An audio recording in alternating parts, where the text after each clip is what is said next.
In this video, let me talk about how to turn red flags into green lights in Whiteboard Challenge. Here's the truth.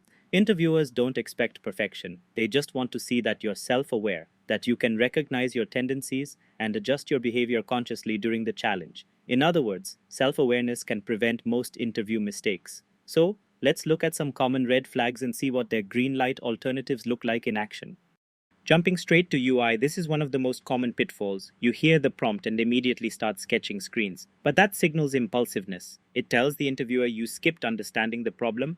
The better approach is to pause and say something like, "Before sketching, let me clarify who we're designing for and what problem we're solving."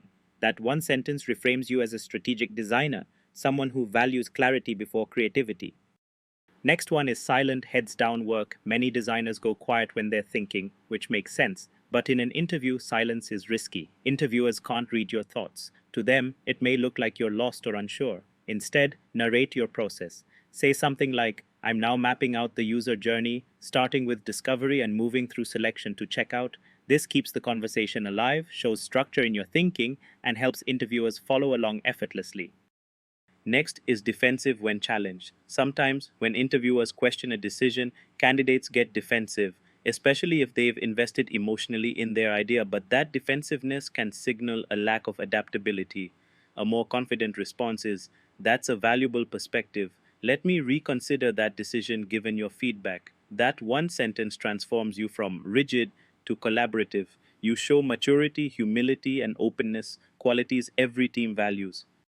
Here is another one, overscoped, incomplete flow. It's easy to get ambitious. You want to show everything you can do, but when time runs out, an incomplete solution looks like poor planning. Instead say, "I'll focus on the core path first. If time permits, I'll address these secondary scenarios later." That communicates strategic prioritization, the ability to make smart trade-offs under pressure, and that's a huge green light in product environments. Next one is disorganized whiteboard. A cluttered or chaotic board can make even good ideas hard to follow. To fix this, label your sections clearly. For example, problem to users to core flow and the success metrics. It instantly brings order and helps interviewers navigate your thinking visually. Clean structure equals clear mind.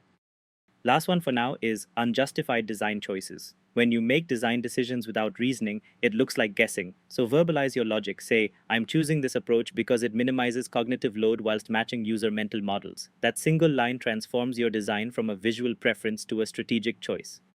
The goal here isn't to avoid mistakes entirely, it's to catch yourself in real time, reframe your response, and turn a potential red flag into a moment of composure and clarity. Every designer slips up, but the ones who self-correct gracefully stand out as professionals. Remember, self-awareness is the quiet superpower that wins interviews.